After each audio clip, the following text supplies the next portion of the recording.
Yo voy a fijar la posición de Dignidad, que es un nuevo partido político que estamos creando en Colombia. Y advierto desde ya que va a haber algunos artículos que voy a votar positivamente, porque me parecen de signo democrático y que se pueden votar positivamente. Pero mi voto al informe con el que termina la ponencia, que es donde uno enfoca la visión general, va a ser un voto negativo. Va a ser un voto negativo. Y va a ser un voto negativo por esto, porque es que un código electoral no solo hay que mirarlo por lo que dice, sino por lo que no dice. O sea, uno puede estar o no de acuerdo con las cosas por acción o por omisión.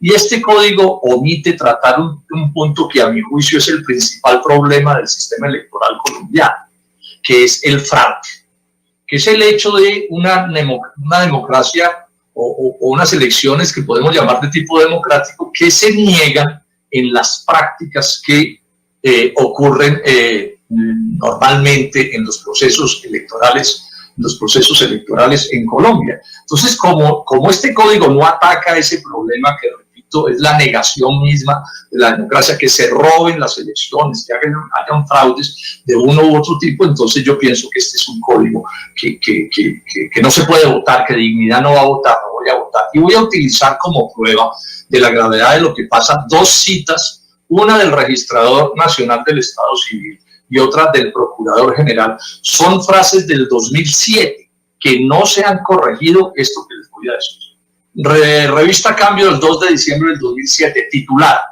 en Colombia se roban las elecciones, entre comillas, en Colombia se roban las elecciones, : Carlos Ariel Sánchez, que acababa de ser elegido Registrador Nacional del Estado Civil. Entonces le preguntan a la revista, a propósito de fraude, ¿por qué existe la sensación de que las elecciones se las roban?, le pregunta el periodista. Y dice el doctor Carlos Ariel, pues porque se las roban, así de claro y sencillo. Esa es la verdad. Muchas veces la registraduría no es imparcial, las elecciones no se acaban en el acto del sufragio, ahí es cuando empiezan y cuando mayor cuidado se debe tener para consolidar el soporte jurídico que avale los resultados. Lo dice el registrador, no la oposición, no el senador Jorge Enrique Robledo, sino el encargado de administrar esos asuntos. Bueno, y en esa misma semana, unos días después, en el periódico El Tiempo, entrevistan a Edgardo Maya,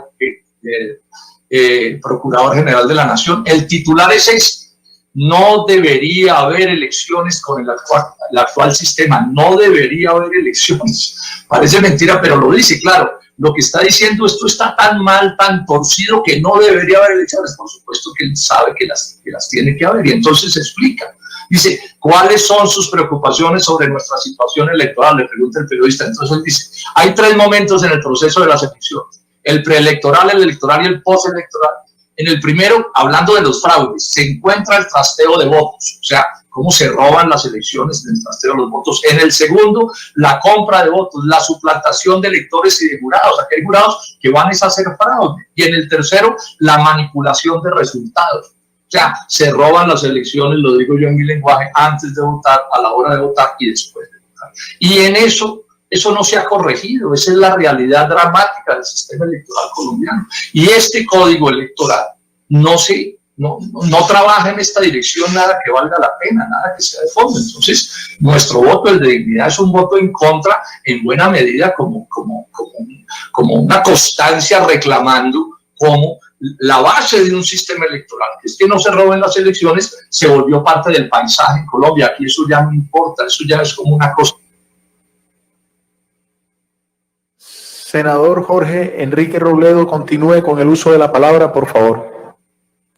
Entonces les decía, señor presidente, y con esto concluyo, que por estas razones que no las ataca esta reforma del Consejo Electoral, anuncio mi voto negativo a este proyecto en nombre del nuevo partido que se llama Dignidad. Muchas gracias, señor presidente.